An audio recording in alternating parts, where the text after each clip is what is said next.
Buenas tardes a todas y todos. En el marco de actividades del 72 aniversario de la Escuela Superior de Economía, vamos a hacer la presentación del libro Transformación Económica, Reflexiones y Prospectiva. Contamos el día de hoy con la presencia de la maestra Jessie Hidalgo Castelán, jefa del Departamento de Métodos Cuantitativos.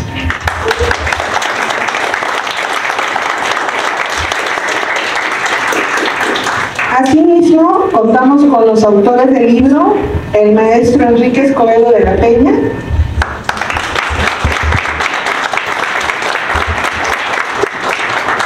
y el maestro Dante Alarcón.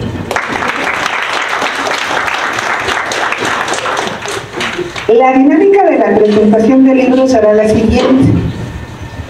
Van a estar circulando algunas tarjetas blancas para aquellos que quieran hacer alguna pregunta o alguna participación con respecto a la presentación que se hace del libro el día de hoy, y las estaremos leyendo aquí una servidora para que leérselas a aquellos a los que vaya dirigido las preguntas.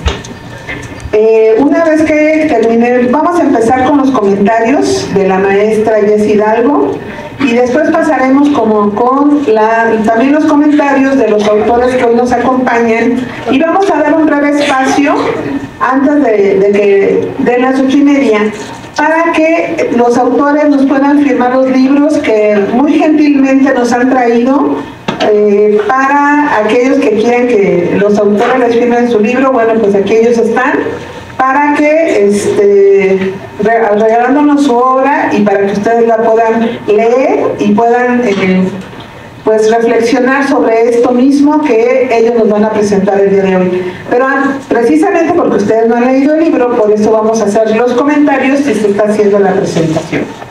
Entonces, pues vamos a empezar leyendo la semblanza de nuestra comentarista del día de hoy, que es la maestra Jessie Alejandro Hidalgo Castelán. Ella es licenciada en Economía por la Escuela Superior de Economía del Instituto Politécnico Nacional, diplomada en Modelos Econométricos Dinámicos por el Instituto Tecnológico Autónomo de México, el ITAM, y maestra en Ciencias en Economía Agrícola y de los Recursos Naturales por la Universidad Autónoma de Chapingo. Se ha desempeñado como consultor individual para el Banco Interamericano de Desarrollo, BID, ha sido enlace en la Secretaría de Bienestar y jefa del Departamento de Análisis de Resultados del Consejo Nacional de Educación de la Política del Desarrollo Social. Actualmente es jefa del Departamento de Métodos Cuantitativos de esta escuela. Maestra, por favor, sus comentarios. Gracias.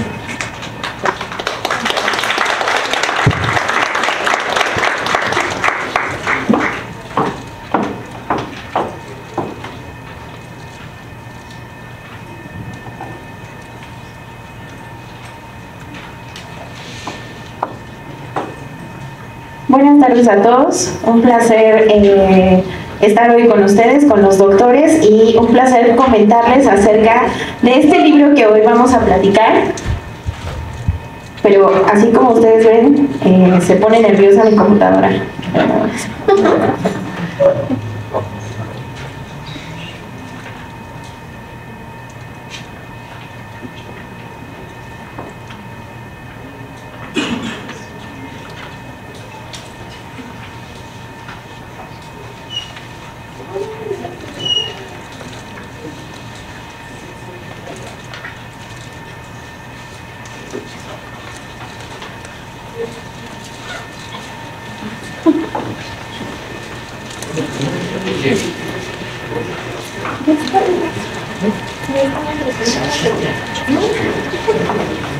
Bueno, lo que se ajusta a la presentación, me voy a permitir platicarles sobre el libro. El libro se llama Transformación Económica, Reflexiones y Prospectiva.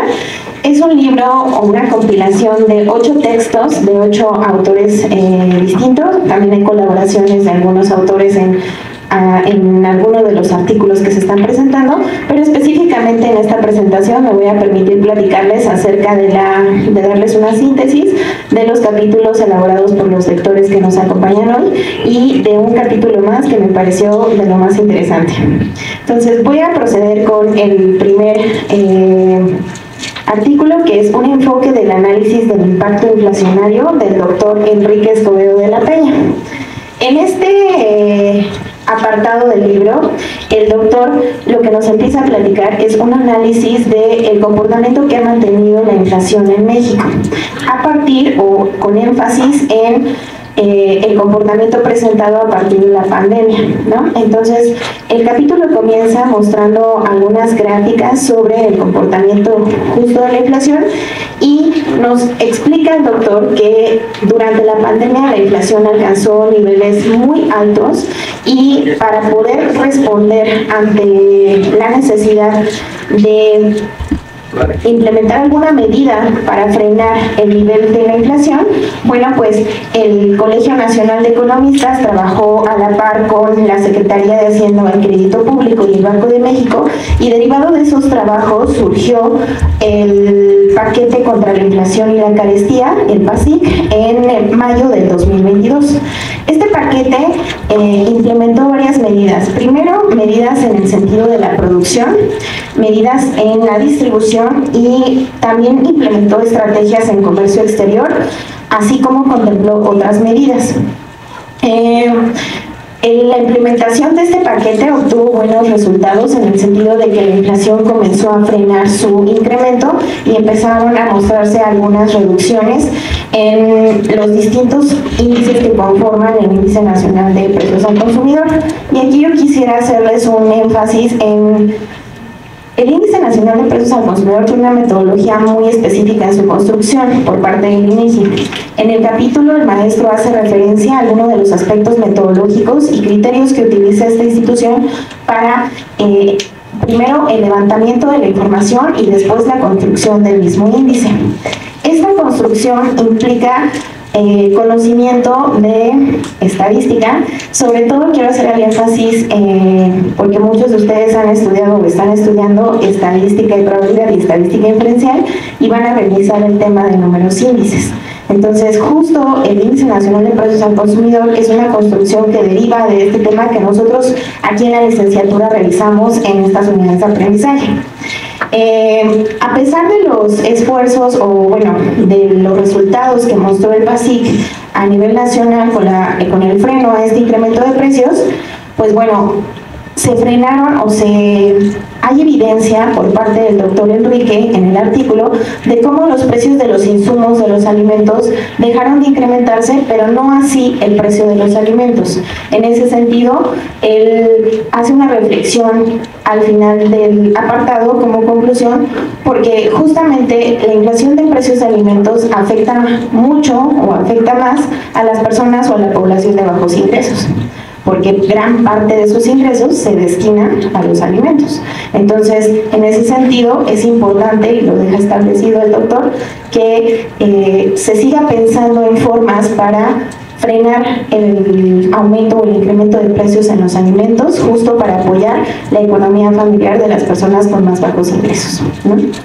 Bueno, este fue el apartado del doctor Enrique, y ahora me voy a permitir, bueno, la presentación no funcionó, pero platicarles un poquito ahora del capítulo Procesos especulativos, volatilidad financiera y las amenazas de la recesión, del doctor Dante Alarcón González. En este apartado, el doctor quiere presentar o busca como objetivo presentar un análisis de tres aspectos importantes que impactan en el desempeño de una economía. El primer aspecto es la especulación financiera y cómo esta tiene impactos reales sobre algunas variables como el empleo, la inflación, el crecimiento en la economía real. El segundo componente del que hace un análisis es el sector energético y la volatilidad en los precios que presenta este sector, así como los últimos acontecimientos en geopolítica, la guerra de Ucrania, por ejemplo, que han jugado un papel súper importante en los precios internacionales tanto de gas como de crudo. Finalmente, también él presenta un análisis del intermediarismo y las cadenas de distribución del sector de alimentos. Entonces, para empezar este análisis, el doctor hace una descripción muy fiel del entorno económico actual, mencionando sobre todo el conflicto que se está desarrollando en Ucrania y la triple crisis que nos tocó vivir cuando la pandemia del COVID, ¿no? La crisis ecológica, una crisis epidemiológica, aunada a una crisis económica. Entonces, ante este panorama de agotamiento de insumos tradicionales, pues las economías no solamente tienen que enfrentar este nuevo cambio de enfoque de la producción tradicional basada en energía que contamina, sino esta transición ahora a producción más limpia, ¿no? Pero además la crisis por el COVID y todo lo que en términos económicos esto provocó. Entonces, después de dar esta fiel descripción de esta triple crisis, el doctor comienza a hacer una descripción detallada de la expansión y contracción del ciclo económico. En cuanto a la expansión del ciclo económico, el doctor nos permite visualizar cómo la política monetaria y la política fiscal expansiva tienen una importancia radical en el comportamiento de la economía. Primero, en la rapidez de la circulación del dinero, la expansión de la inversión y la expansión de las líneas de crédito.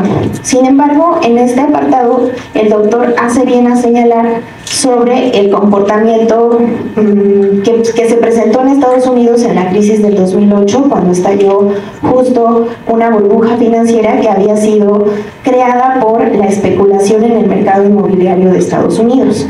Entonces, además del papel de la expansión, después se viene seguido a ella el proceso de contracción económica, y en este proceso pues se da la reducción de ingresos monetarios, una reducción de consumo y una reducción de inversión. ¿De acuerdo? Entonces, en esta parte el maestro vuelve a hacer énfasis en la importancia que tienen las instituciones que controlan la política monetaria y la política fiscal para contrarrestar los efectos de la contracción del ciclo económico. En el sentido del análisis de los energéticos, el doctor Dante hace una breve recopilación histórica sobre la instalación de la OPEP y los impactos que ha tenido la institución en la determinación de precios en el mercado internacional de los precios del gas y del petróleo, y cómo actualmente la lucha que está en Europa en cuanto a Ucrania y todo tiene un súper impacto en los precios que se están registrando actualmente y la volatilidad en ellos. Finalmente, en cuanto al análisis de los alimentos, el doctor Dante nos explica, la verdad es que no sé cómo transmitirles que la explicación de todo este capítulo del maestro Dante es una explicación muy buena, porque como economistas pensamos de repente que el sector financiero está muy alejado quizá de la economía real, de la economía, y nos cuesta trabajo dimensionar los impactos que tiene un sector sobre otro. En este capítulo el doctor Dante hace o logra con sus palabras que nosotros entendamos los efectos directos de la especulación financiera y la volatilidad en el mercado de energéticos y commodities de las materias primas sobre la economía real. Por eso es un esfuerzo muy valioso que les invito a, si tienen la oportunidad, leer.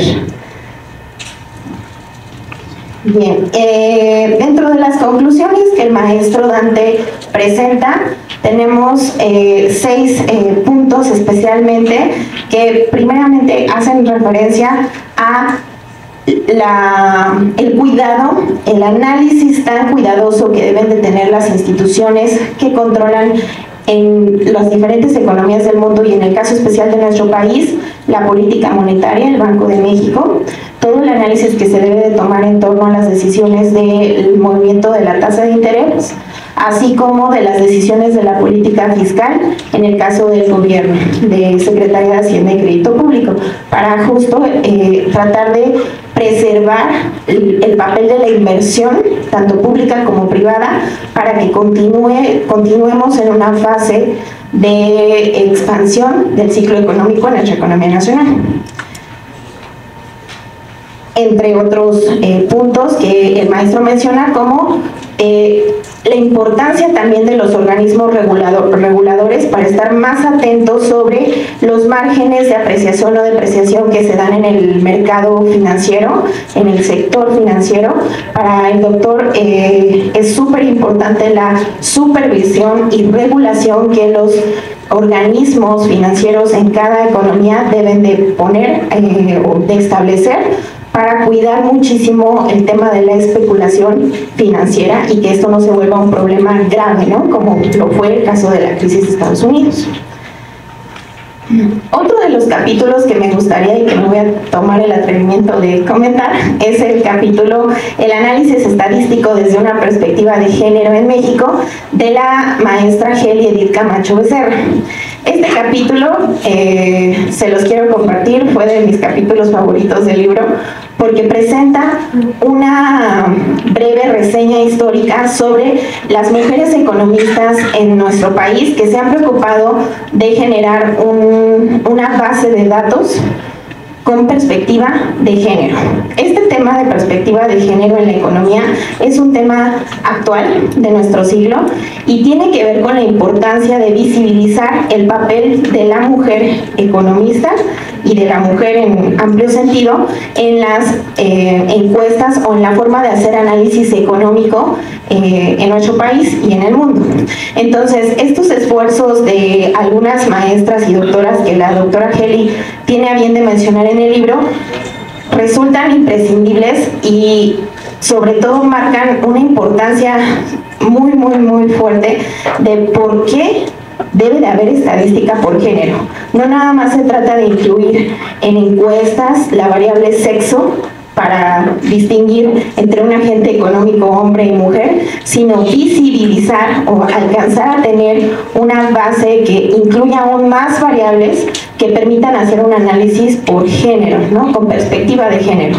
Además, ella recalca que es de suma importancia que esta visión de perspectiva de género se incluya dentro de las unidades de aprendizaje que se dan en las licenciaturas de economía a nivel general, porque es una forma de justo hacer un análisis de la desigualdad que existe y que permea aún en nuestros días con respecto de las mujeres y los hombres, ¿no? Algunos de los datos que presenta la doctora Geli y que me impactaron muchísimo son los datos de la encuesta de uso del tiempo que elabora INEGI, en donde establece que las mujeres gastamos todavía hoy más tiempo en actividades y cuidados del hogar que en actividades profesionalizantes, ¿no? Entonces, este indicador que presenta pues es muy impactante a mi ver, porque aunque ya estamos en una época en la que lo vemos, ¿no?, en nuestras aulas a veces hay más mujeres que hombres,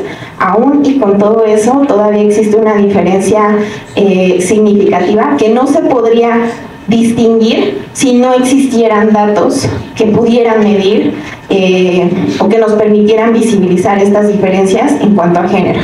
Entonces, el esfuerzo que presenta la doctora Geli en este capítulo de visibilizar estas estadísticas y de decir esto es un camino que apenas comienza, necesitamos seguir trabajando en que las encuestas y los recursos de información traten de obtener todavía más acerca de este tema, es súper importante y es una tarea y agenda que nos llevamos los economistas de este tiempo para seguir impulsando el tema.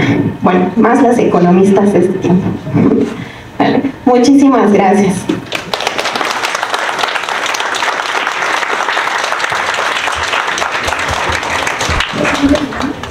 Muchas gracias, maestra Jess Hidalgo, por sus comentarios tan atinados. Y bueno, ahora para escuchar a los autores precisamente del libro, quiero primero presentarles al maestro Enrique Escobedo de la Peña. Él es economista egresado de la Universidad Nacional Autónoma de México. Es actualmente perito economista en los juzgados de competencia económica y consultor PYME-JICA. Especializado en programación y política económica, certificado en elaboración de presupuestos y en el establecimiento de lineamientos y criterios de ejercicio y control presupuestal, además de tener una certificación en formulación del diseño de proyectos de inversión del sector rural. Cuenta con diplomados en planeación, administración, evaluación y control de proyectos, modelo de gestión de proyectos sociales y evaluación de políticas y programas públicos. Además, ha tomado diversos cursos como de política agropecuaria, seguridad alimentaria y cambio climático, gestión de proyectos de desarrollo, de realidad fiscal, una introducción a los problemas y políticas fiscales en América Latina, evaluación económica de proyectos para autoridades de entidades y dependencias federales y planeación estratégica. Ha trabajado en empresas privadas como consultor. Se ha desempeñado en diversos cargos como funcionario público en dependencias como la Secretaría de Hacienda y Crédito Público, donde fue asesor del secretario y del oficial mayor, en Presidencia de la República, en el Instituto Nacional de Estadística, Geografía e Informática, en la Secretaría de Educación Pública, así como en organismos como Banco de México, Altos Hornos de México, Banco Nacional de Crédito Rural.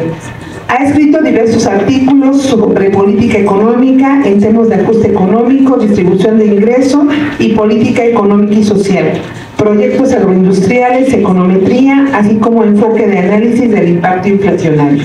Les dejo con ustedes al maestro Enrique Escobedo de la Peña.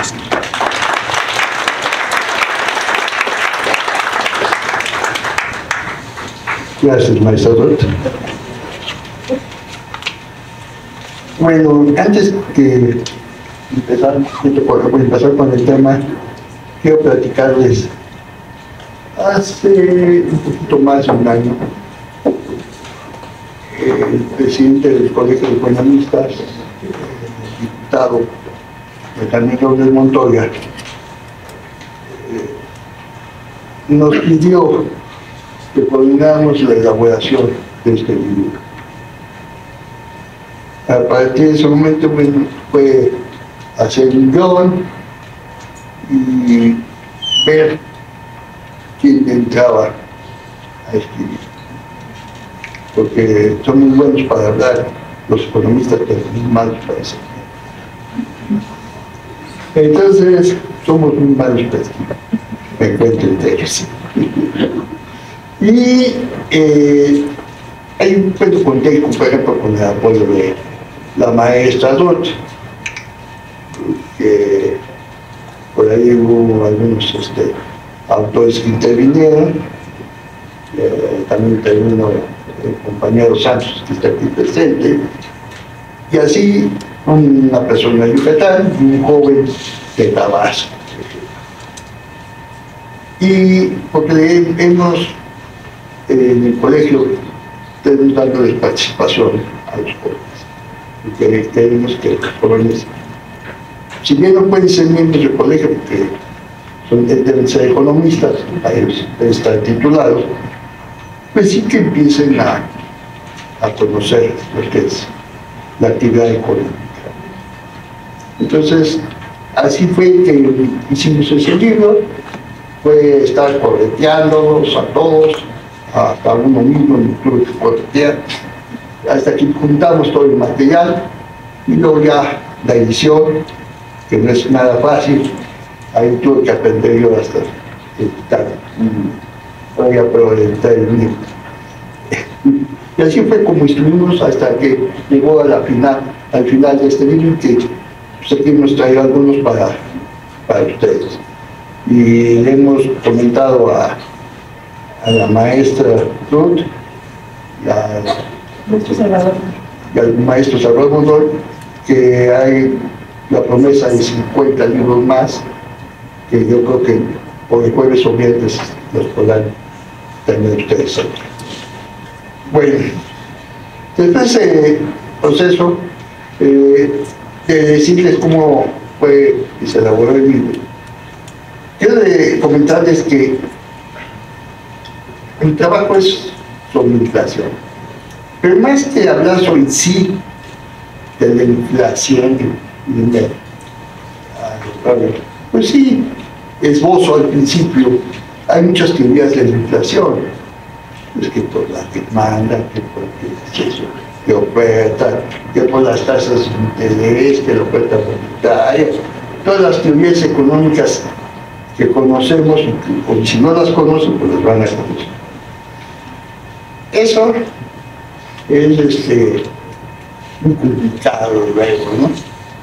Pero todas esas teorías, que ahí lo digo en el, pues fueron hechas en otros países y con circunstancias muy diferentes a las nuestras.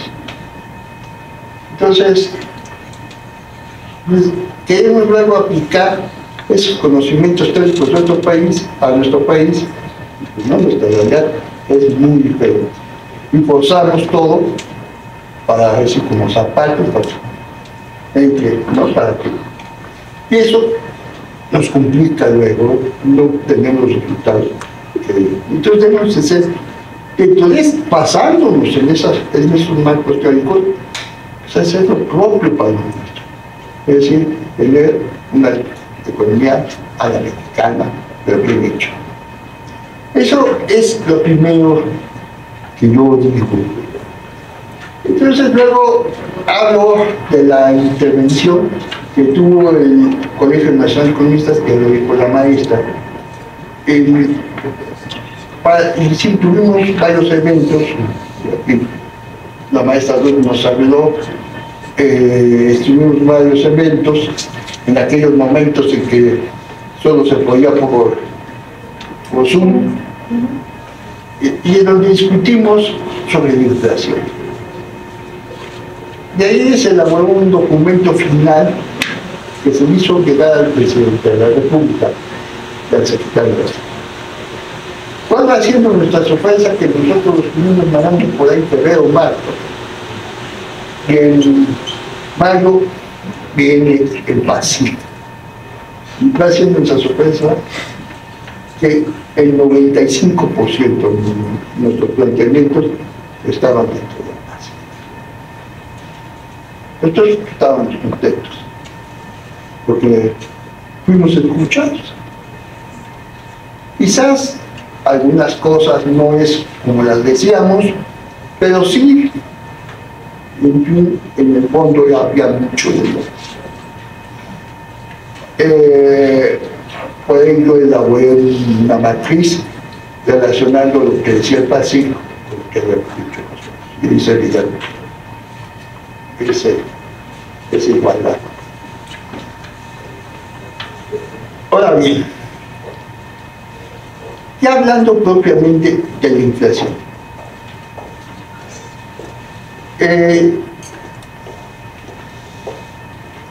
en función de todas las teorías y de todo eso, yo dije, bueno, ahora vamos a ver. Entonces, me enfoqué más hacia los alimentos.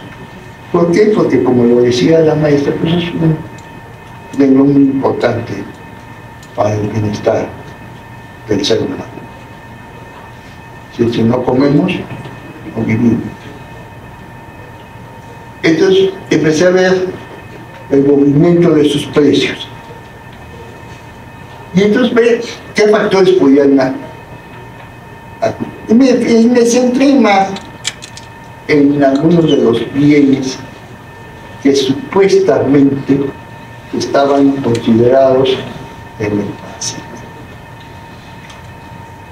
Y llego a la conclusión de que los problemas más importantes se deben a una falta de producción, falta de oferta. No es exceso de demanda. Sí, hay exceso de demanda porque no hay oferta. Pero no quiere decir que la demanda esté de más. La demanda es, yo lo que digo, la demanda es lo que debe de haber. Lo que pasa es que antes, lo acabo de leer en un artículo que está mal hecho, por cierto, que uno que dice que soy economista, doctor en economía, y está mal hecho, que me hicieron llegar,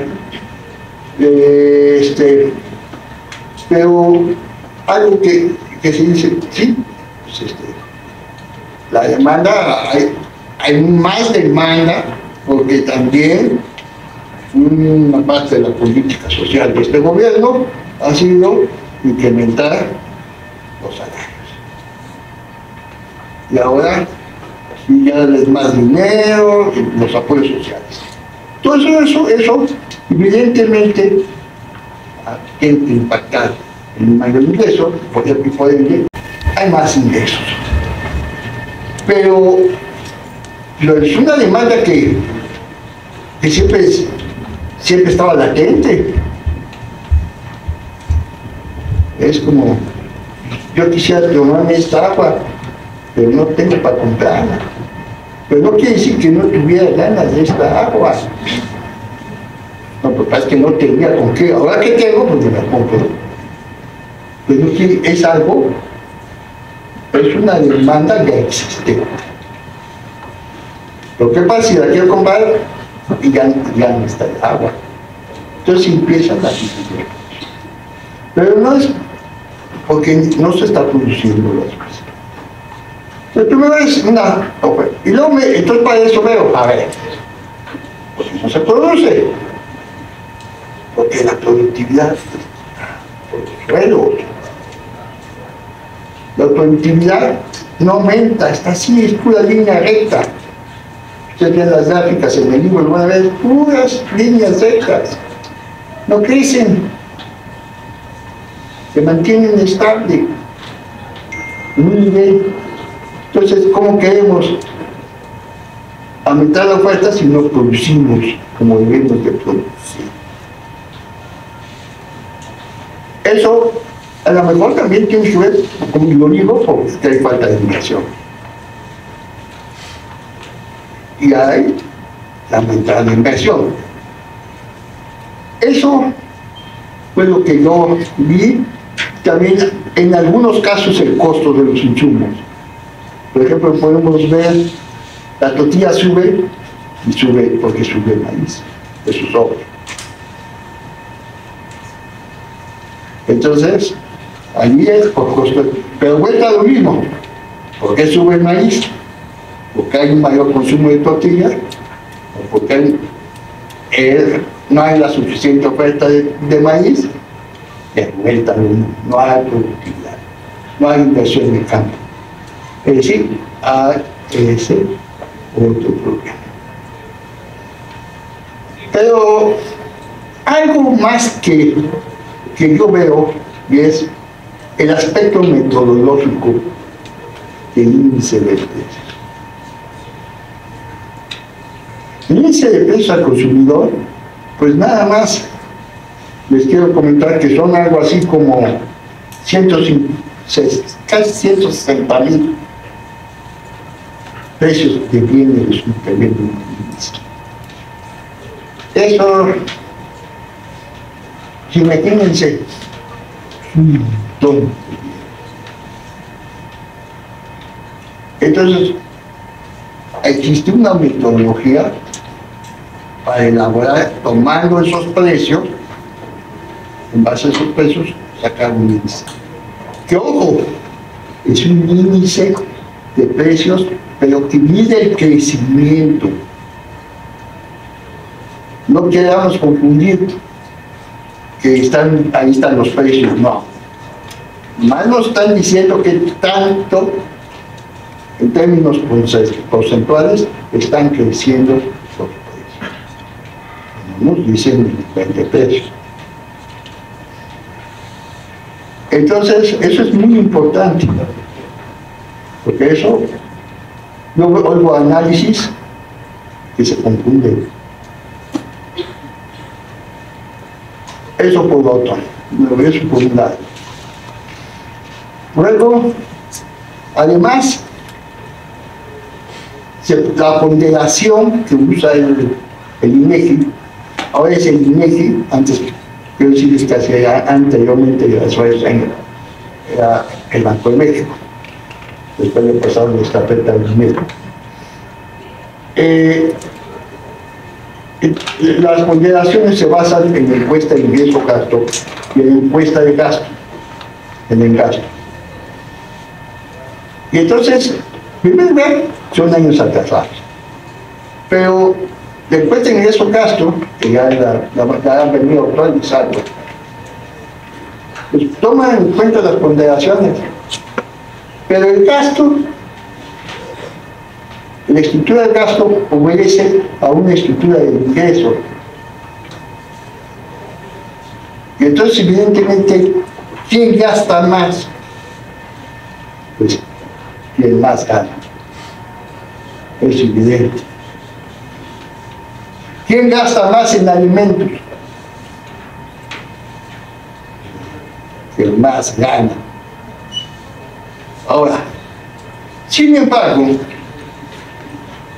los alimentos no representan mucho en los estratos de ingresos altos como lo que representa en los estratos de ingresos bajos, donde en los alimentos tienen un alto precio.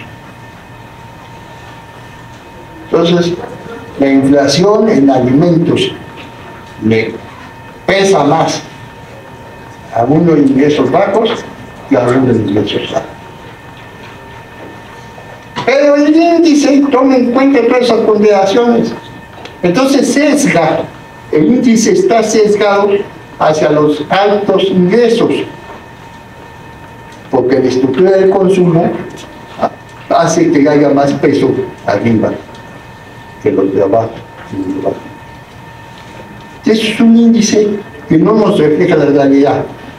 Ahí yo vi un trabajo que hizo hace poco el INCO.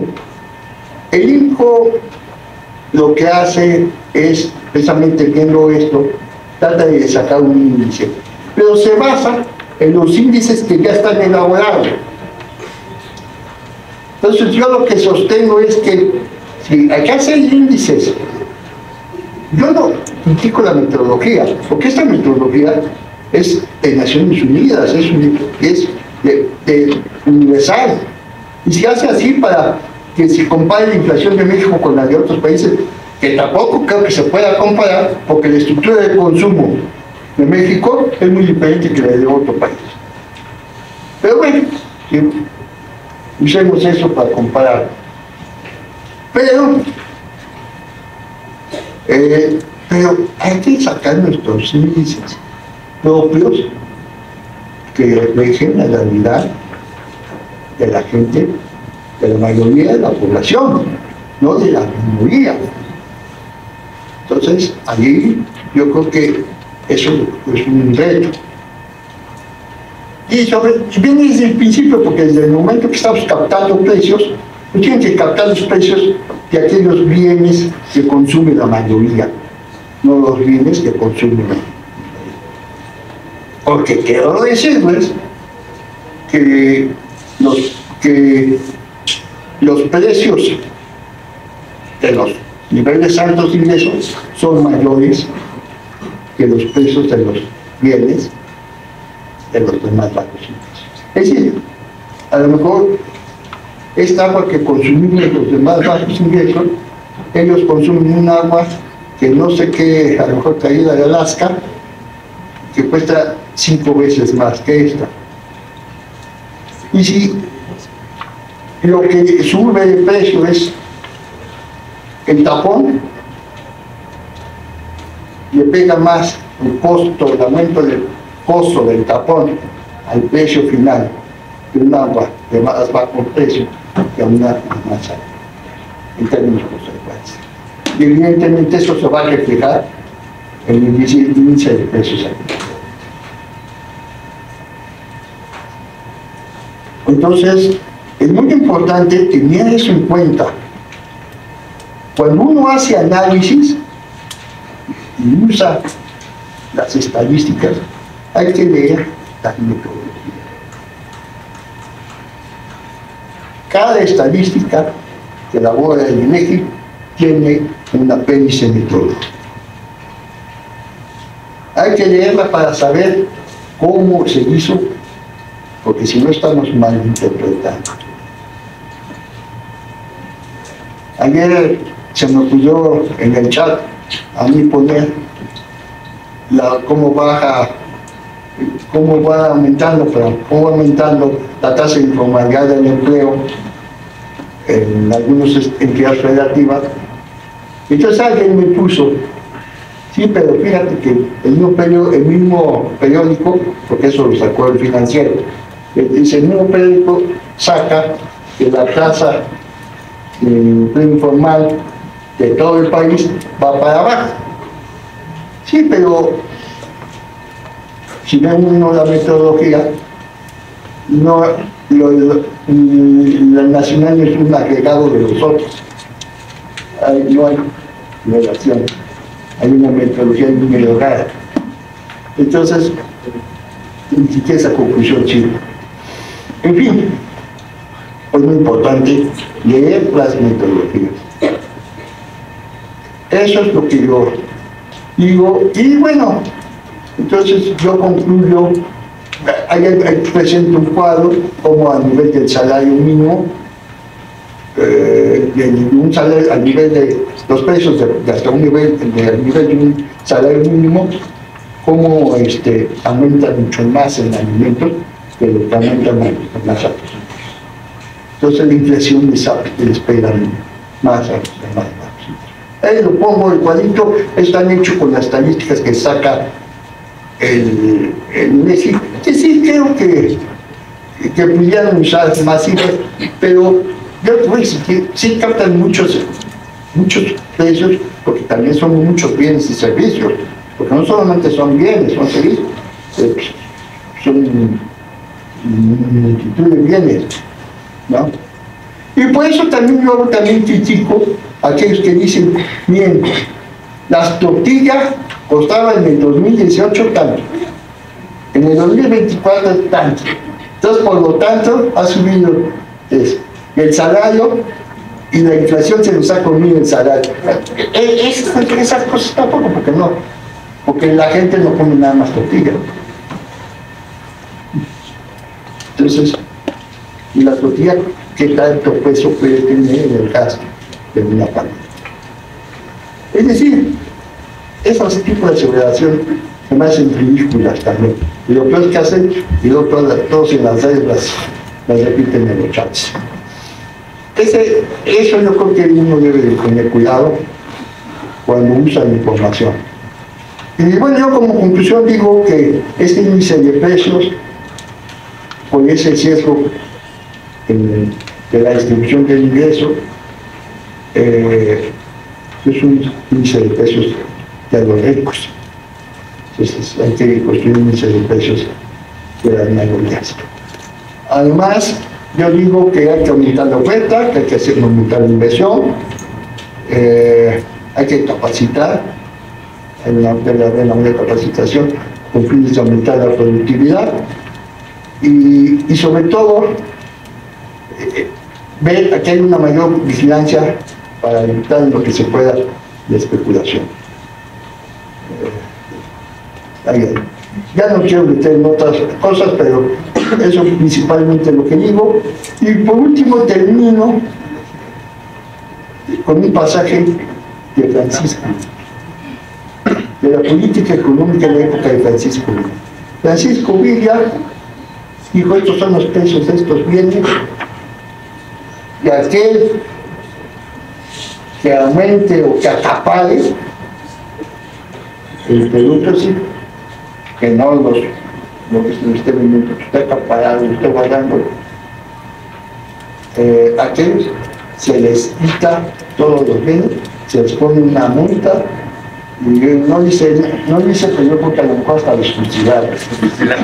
Pero sí, ahí pongo ese pasaje, porque es muy ilustrativo de lo que en esa época se pensaba, y que creo que en esta época no estamos muy lejos de pensar igual. Muchas gracias y les deseo suerte.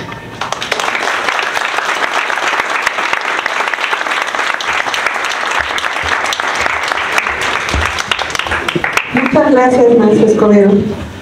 Ahora les leeré la semblanza, breve semblanza del maestro Dante Alarcón González. Él cuenta con la licenciatura en Economía en la Facultad de Economía de la UNAM. Tiene estudios de maestría en desarrollo en la Universidad de Sioux. Su grado de máster lo obtuvo en la Universidad Nacional del Litoral Argentina, con especialización en gestión de proyectos en ámbitos públicos. En cuanto a su experiencia laboral, ha sido director de área en 2 órganos administrativos desconcentrados de la Secretaría de Seguridad y Protección Ciudadana. Ha sido director de análisis y procesamiento de información de la Subsecretaría de Educación Media Superior. Ha sido subsecretario de Planeación Educativa en la Secretaría de Educación de Guerrero. Ha sido secretario académico por la Universidad Politécnica del Estado de Guerrero. Cuenta con diversas publicaciones, siendo algunas autor del libro Guerrero, Perfiles y Horizontes, coautor del libro Perspectivas de Economía a la mitad del camino, y el que hoy estamos presentando, Transformación Económica, Reflexiones y Prospectiva. Actualmente es presidente del Colegio de Economistas del Estado de Guerrero y vicepresidente del Colegio Nacional de Economistas. Con ustedes el maestro Dante Alarcón.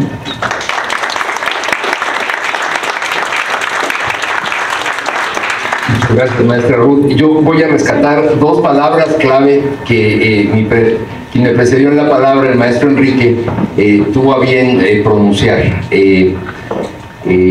Productividad, por un lado, y por otro lado, especulación. ¿Y por qué especulación, jóvenes? Porque justo a mí me tocó un tema que es frontera, que los invito a que se interesen y se entusiasmen con el tema, porque es un tema que efectivamente sobre el cual tendremos que trabajar mucho, no solo en los próximos 6 años, sino de aquí en adelante. Y pueden desarrollar verdaderamente toda una beta profesional en estos temas que son muy sensibles para la economía y que le pegan precisamente a el seguimiento de la inflación en las economías. Mi tema fue especulación, volatilidad, especulación fundamentalmente financiera, volatilidad de precios y amenazas de recesión. Entonces, siguiendo el trabajo, a mí me toca el capítulo posterior al del maestro Enrique Escobedo, siguiendo el trabajo del maestro Enrique y sobre todo avanzando sobre estos temas frontera, a los que los invito que se involucren, yo distingo 3 componentes básicos y estratégicos que le pegan, como decía la maestra Jessie, que le pegan a la inflación. El primer componente sobre el que hay que tener mucho cuidado, y existen los instrumentos para vigilar y supervisar, es la especulación financiera y las políticas monetarias que se tienen que implementar para contener esta especulación financiera. El segundo tema, como bien decía la maestra Jessie, es una revisión muy, digamos, a vuelo de pájaro de lo que es el sector energético en la actualidad. Y el tercer elemento que creo que impacta fuertemente es el último que mencionaba el maestro Escobedo, que tiene que ver con la especulación, el intermediarismo en el sector alimentario. Entonces, de manera así muy general, porque sé que es tarde y que todos tenemos calor, pero como bien decía la maestra Jessie, lo que hago primero es asociar el ciclo económico con la forma en cómo se libera el crédito y cómo se maneja el crédito en las economías. Primer tema, cuando ustedes están en auge en el ciclo económico, la tendencia normalmente es que estos ingresos adicionales, esta expansión en general de los ingresos y de la circulación monetaria, aumentan evidentemente todos los mecanismos de aplicación de ingresos adicionales, más que en consumo, los aumentan en inversión. Esto está medido, esto está muy estudiado, de manera tal que ante un ciclo de auge, lo que ustedes tienen es fundamentalmente un porcentaje fuerte de estos ingresos adicionales que se van a la inversión productiva. Esto evidentemente le da robustez a la economía, lo vuelve un ciclo expansivo de relativa duración, le da robustez al desempeño económico, pero ojo, es precisamente en la expansión donde se esconde de manera muy subrepticia el fraude y la malversación. Y les voy a poner un ejemplo. Ustedes todavía tal vez no nacían o no pensaban estudiar economía, pero seguramente sus maestros les han platicado sobre lo que representó la crisis del 2008, muy reciente, aquí con los vecinos norteamericanos, que nos pegó a nosotros también, que fue precisamente el resultado de 10 años, por lo menos, 10 años de liberación de crédito en una economía que crecía regularmente, la norteamericana, que propició laxitud monetaria. Es decir, había dinero barato, las tasas de interés eran relativamente bajas, 1.5, 1.2, en el caso de Japón eran negativas, las reales, ¿no? Y entonces, en la laxitud monetaria que existía, se genera una especie de festín de parte de los intermediarios financieros. Y entonces lo que tienen ustedes es una liberación de crédito. Como ustedes saben, el crédito es generación secundaria de dinero o creación secundaria de dinero por parte del sistema bancario. Se genera esta laxitud de crédito hipotecario sobre todo, otorgando todo tipo de facilidades para adquisición de viviendas, para adquisición de oficinas, etcétera, para los norteamericanos que demandaban la vivienda, que demandaban el servicio y que estaba insuficientemente soportada desde el punto de vista de garantías. Es decir, no había suficientes evidencias laborales, no había suficiente comprobación de ingresos de parte del demandante del crédito y no había suficientes garantías de activos tangibles que garantizaran el pago de esos créditos. A la vuelta de los años del 2000 al 2005, 2006, esta laxitud permitió, como les digo, pues todo tipo de facilidades, con mucha codicia de parte de los intermediarios, y con mecanismos muy perversos de financiamiento. Ahí les van. Lo que los norteamericanos le llaman el hedge fund, los fondos frontera, que nosotros le llamamos sociedades de inversión, estaban soportados por todo tipo de instrumentos exóticos. ¿Y a qué voy con estos instrumentos exóticos? Bueno, activos valuados en AAA, como lo pueden ver en algunas películas, que resultaba que no tenían o que eran activos basura, que eran bonos basura, ¿no? Y que estaban sobrevaluados por las mismas empresas que luego nos amenazan aquí recientemente, las empresas que evalúan, ¿no? O que nos califican, las calificadoras que nos califican el tipo de emisiones que tenemos. Hubo un abuso en la bursatilización en general.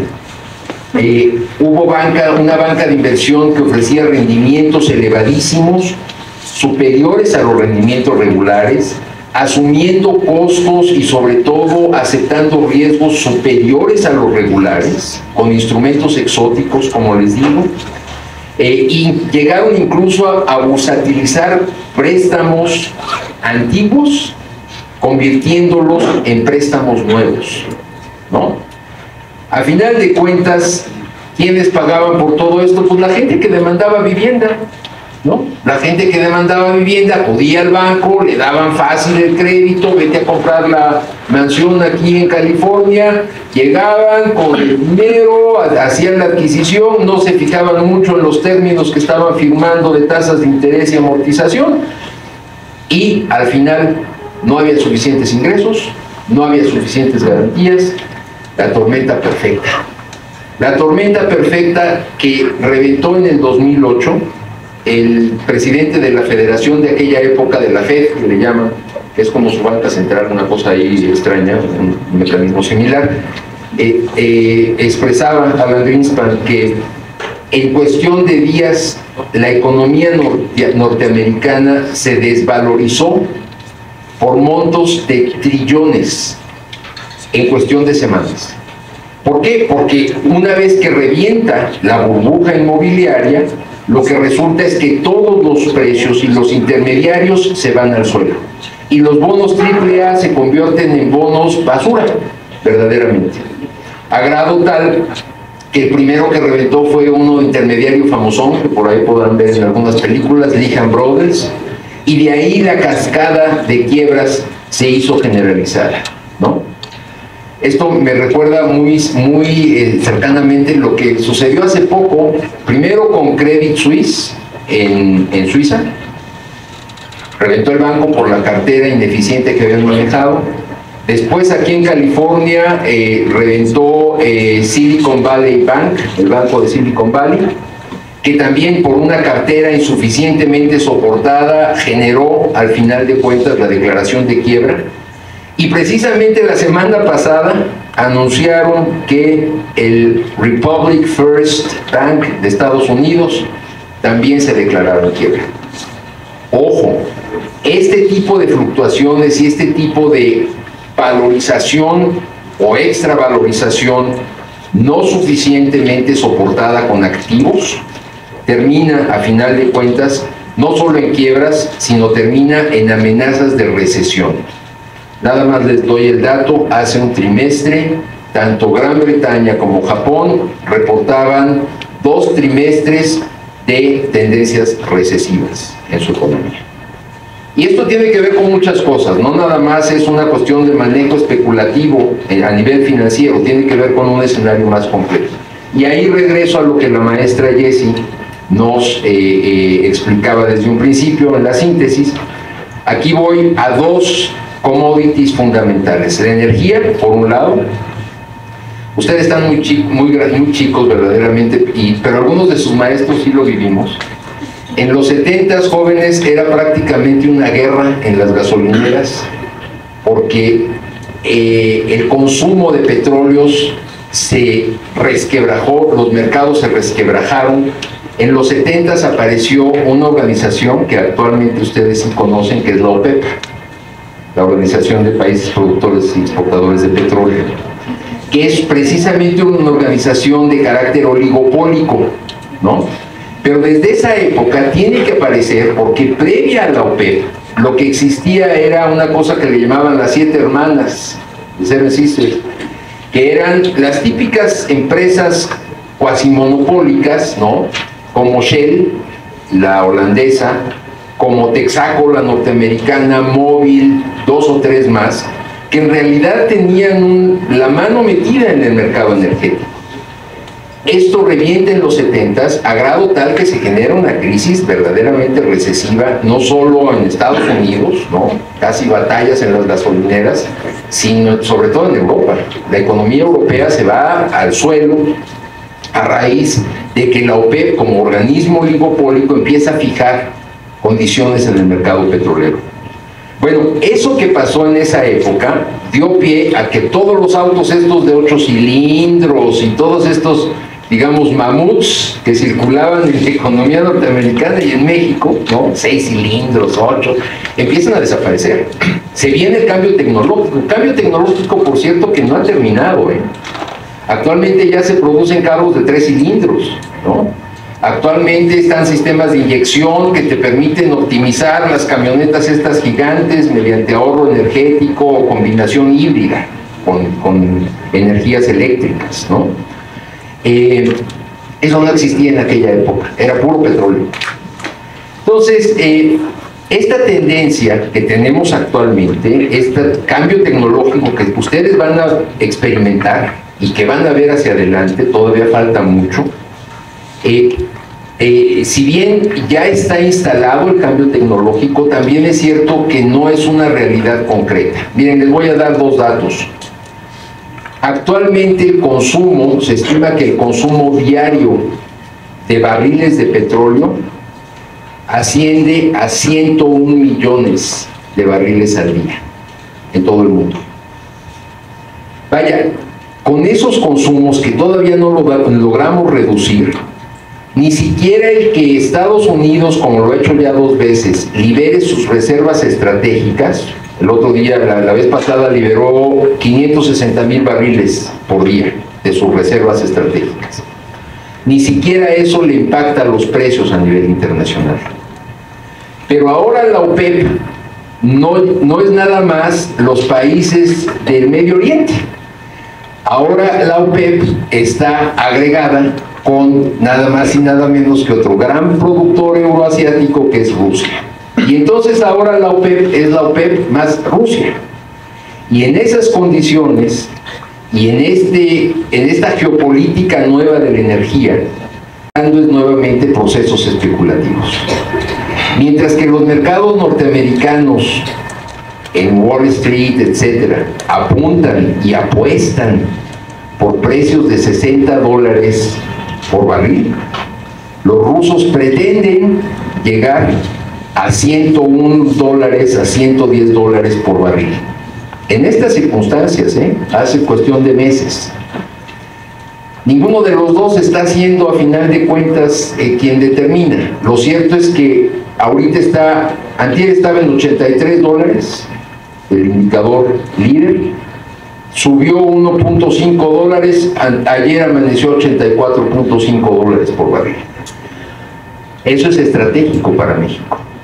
Es estratégico para México, pero vean, detrás de esta geopolítica que involucra al Mar Negro y al pleito con Ucrania por parte de los rusos y al pleito de Europa que sanciona a los rusos porque dice que no les va a comprar su petróleo, y resulta que España mete el petróleo vía Marruecos y el petróleo es ruso, ¿no?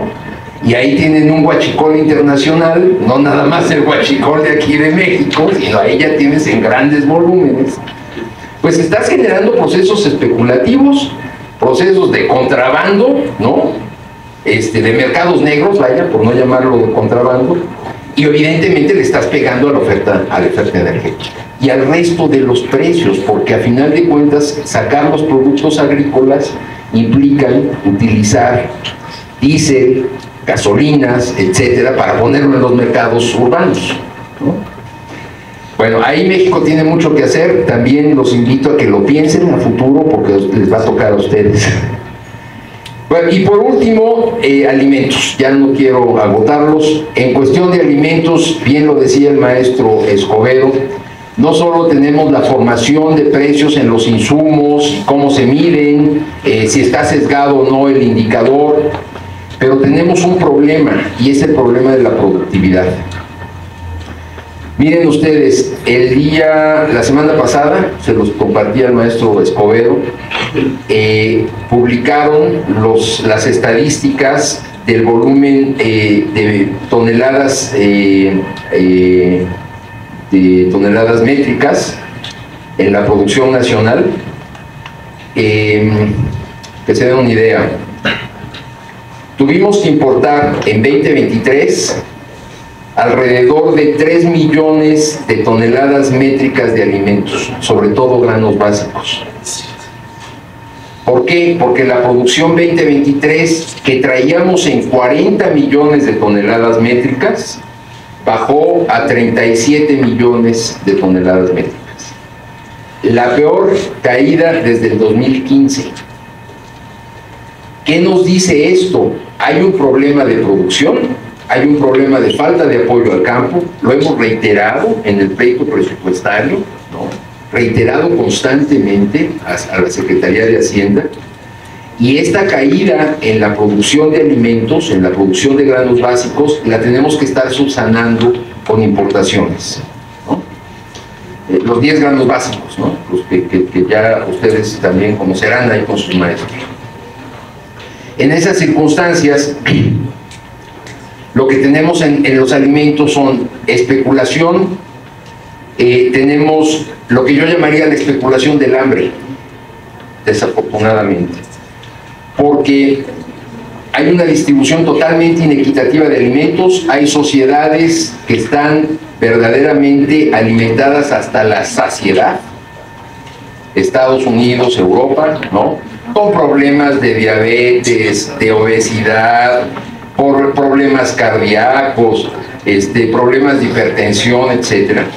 Y tenemos por otro lado sociedades, un tercio de la humanidad difícilmente vive con $2 al día, en condiciones de malnutrición, subalimentada, viviendo con escasez, con hambruna o en casos extremos hasta con muerte, ¿no? En esas circunstancias lo que tenemos es una estructura de producción alimentaria muy particular. Tenemos una preferencia a los monocultivos, cosa que no es tan recomendable.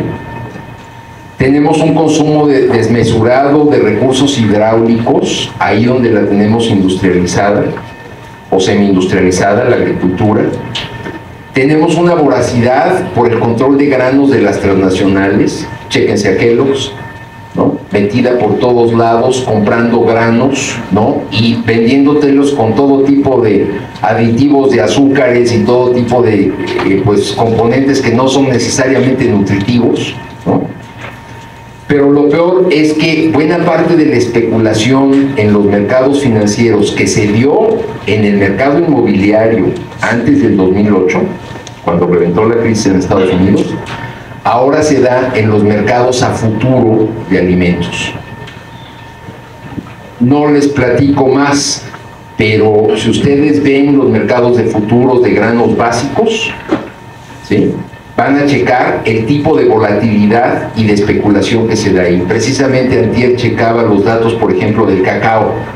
El cacao de repente se convirtió en una especie de oro negro y entonces estados como los nuestros, como Chiapas y como otros estados que producen cacao, ¿no?, chocolate, o bueno, la base del chocolate, pues de repente dicen: te vendo toda la producción de aquí a 6 meses. Se les hace fácil, sí, porque te le están pagando en dólares y te están asegurando el precio en dólares, pero en realidad eso te está alterando todos los mercados y te está generando especulación en otras economías.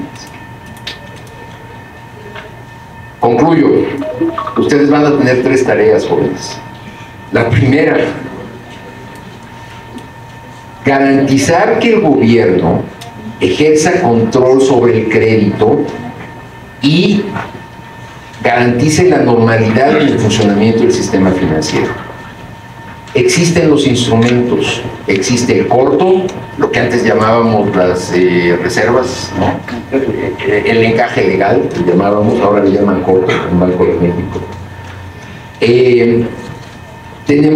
Tienen ustedes que vigilar que la especulación esté controlada.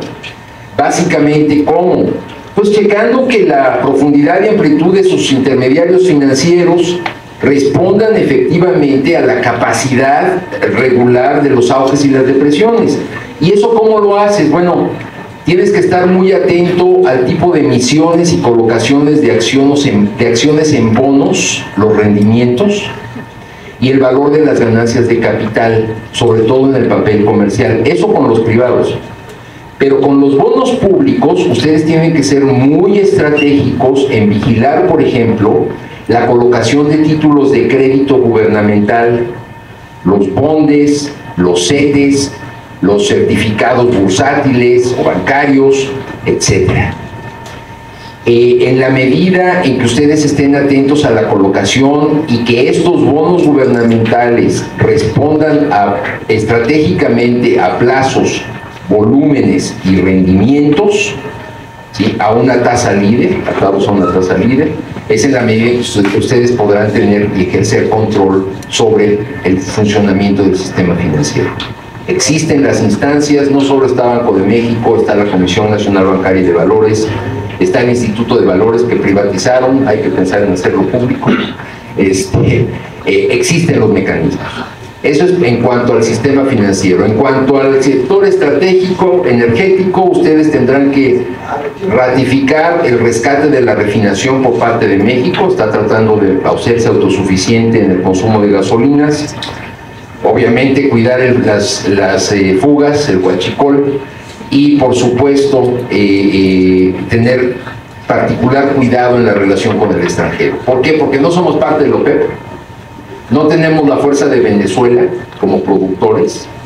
Sin embargo, somos de los principales productores en el continente americano. Y entonces tenemos que manejarlo de manera muy estratégica, porque ni estamos incorporados totalmente a la lógica del Brent y del Texas Oil, etcétera, pero tampoco estamos integrados totalmente a la OPEP. Y entonces tenemos que tener un manejo estratégico de mucho cuidado en nuestra relación con el extranjero.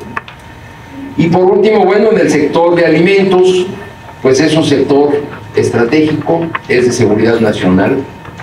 En la medida en que ustedes sigan pujando por garantizar la soberanía alimentaria, en la medida en que eviten los procesos especulativos de intermediarismo en lo regional y en lo local, en que regulen o eviten o pongan especial atención en la especulación de los mercados a futuro, y en la medida en que propicien, se alejen de los procesos especulativos internos, que se dan incluso con todo tipo de intermediarios y a veces hasta con extorsión en los mercados locales, pues se asegurará la tranquilidad y la seguridad nacional. De manera que pues es básicamente lo que contiene mi participación, mi trabajo.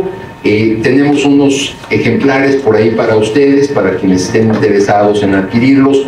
Si no nos alcanzan el día de hoy, con mucho gusto, si nos ayudan con una lista, les haremos llegar de manera, ya a través de sus profesores, los ejemplares que nos piden, ¿no? De manera que muchas gracias, les cedo el micrófono a la maestra.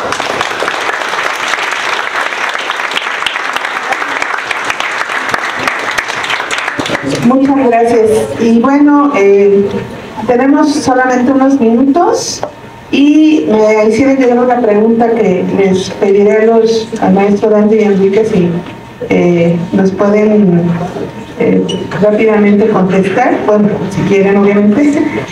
¿Cuál es el tiempo la pregunta es, ¿cuánto tiempo llevan escribiendo? Maestra, pido la palabra, por favor.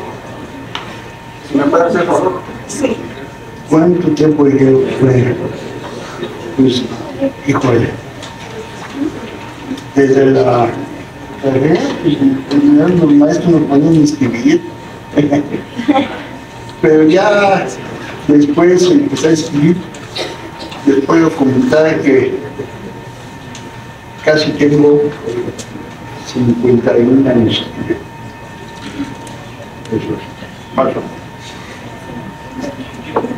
Además, has sido merecedor de premios nacionales, ¿no? Como concursante en algunos de tus libros. ¿No? Pero no ha llegado a no querido. Ok. Bueno, yo empecé a escribir, jóvenes, cuando estaba terminando la carrera. Empecé a escribir en el área de un periódico de circulación nacional, algunos articulitos generales, y posteriormente me incorporé mucho a los trabajos que se generaban en el Colegio Nacional de Economistas, con artículos y capítulos, y ya recientemente me dediqué a un estado en particular, el estado de Guerrero. Ahí uno de mis trabajos me hizo merecedor de un premio estatal, el de Plácido García Reynoso, y recientemente he publicado 2 o 3 en autoría única o en coautoría, 2 o 3 libros más. Entonces llevo como en coautoría llevo como 4, en autoría única llevo como 3, por ahí, algo así. Pero ya tengo también desde la universidad hace más de 40 años. Muchas gracias, maestro. Debido al tiempo, perdón, maestro Santos, que ya no le puedo dar la palabra. Nada más, muy breve, son 2 minutos, por favor. Ok, maestro. Bueno, pues, en la brevedad del tiempo, ya desde que me diga la maestra Ruth que ya me calle, porque ya se acabó el tiempo, entonces voy a callar. Muchas gracias. Buenas noches a todos y todos. Bueno, pues el motivo del día de estar aquí es la presentación del libro La transformación económica, reflexiones y perspectiva, que es muy importante. Y en primer lugar, pues, hay que agradecer al maestro Manuel Ortega Hernández, director de la Escuela Superior de Economía, y por supuesto aprovechar el momento para felicitar a la Escuela Superior de Economía por estar cumpliendo 72 años, que se dice poco, pero ya es una historia. Y finalmente, para concluir, hacer una breve referencia, muy breve, reitero antes de que me diga que ya me calle, es que la importancia que tiene el contexto que estamos viviendo y en lo que se inserta, lo que se ha mencionado, y hay que felicitar tanto a la comentarista Jessy Hidalgo Castelán, como a los dos compañeros, el doctor Dante Alarcón González y al maestro Enrique Escobedo de la Peñas, ponentes del día de hoy, y igualmente a la coordinadora, la maestra Ruth Mesa, ¿no? Pero lo importante es el contexto en el que vivimos. Este contexto se inscribe en un marco histórico general, que es lo que se ha denominado el humanismo mexicano, y que a su vez, como sabemos, este humanismo mexicano se refiere a 4 transformaciones, que no lo voy a mencionar. Primera transformación, la independencia; segunda transformación, la reforma; tercera transformación, la revolución; y cuarta transformación, lo que estamos viviendo ahorita. Esto que estamos viviendo, que es muy importante.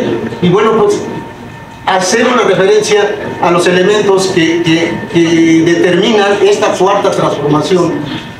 ¿Cuáles lo determinan? 3 principios: no mentir, no robar, no traicionar, que eso no hay que olvidarlo, son muy importantes, y que definen y determinan el proceso del sistema que estamos viviendo hoy día, que es un sistema de modelo capitalista, progresista, de un estado de bienestar, a diferencia del estado neoliberal que ustedes han estado estudiando y que viene de 1982 al 2018, 36 años de un modelo fallido.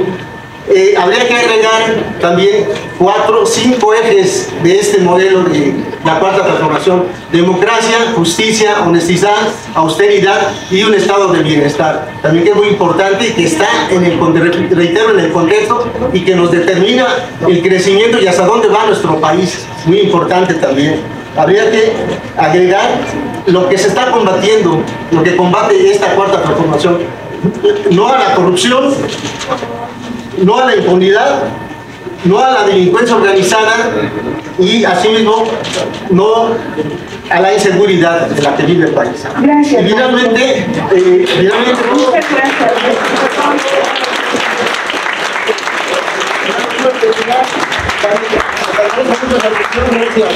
Gracias. Buenas noches. Sí, Muchas gracias, disculpe, maestra. maestro. No, cuidado. Yo sé que el tiempo vale oro. Le agradezco mucho su atención. Gracias. Felicitaciones, muchas gracias. También les quería comentar que el maestro Santos también es autor de uno de los artículos del libro. También les pido que revisen por favor el artículo del maestro Santos, y esperemos poderlo invitar después para que también nos venga a hacer comentarios sobre la parte que le tocó a él escribir. Muchas gracias, maestro Santos. Gracias, muchas gracias. Le pediría por favor para entregar los reconocimientos siguientes y ya poderles también entregar el libro, y si quieren que se los autografíen aquí los autores, incluido maestro Santos, lo invitaría por favor. Le pido por favor a la maestra Margarita Aguilar Santos si nos puede acompañar aquí en el presidio.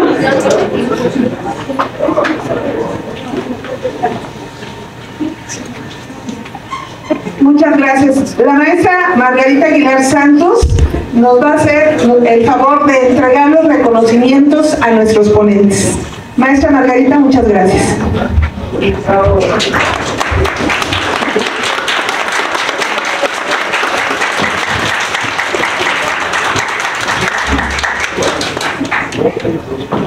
Hola, buenas noches. Muchas gracias por su asistencia, muchas gracias por estar aquí con nosotros. En nombre del director, de nuestro director, el maestro Manuel Francisco Ortega Hernández, muchísimas gracias por acompañarnos en este día a nuestra querida escuela. Gracias. Leo, el Instituto Politécnico Nacional, a través de la Escuela Superior de Economía, otorga el presente reconocimiento al maestro Enrique Escobedo de la Peña por su participación como ponente en la presentación del libro Transformación Económica, Reflexiones y Prospectiva, celebrada el día jueves 30 de mayo de 2024 en la Sala de Usos Múltiples de Posgrado, en el marco del 72 aniversario de la Escuela Superior de Economía del Instituto Politécnico Nacional. La técnica al servicio de la patria, maestro Manuel Francisco Ortega Hernández, director del sector.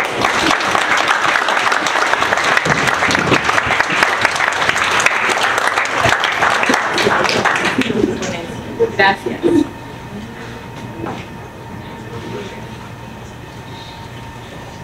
Y el siguiente reconocimiento es para el maestro Dante Alarcón González. Maestro, muchísimas gracias.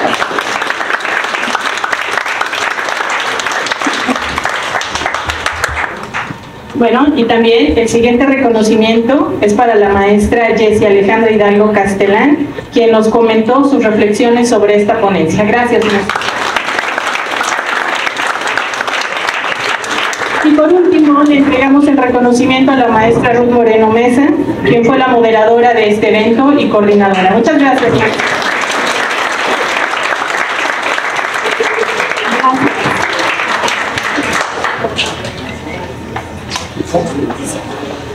Maestro, no se nos vaya.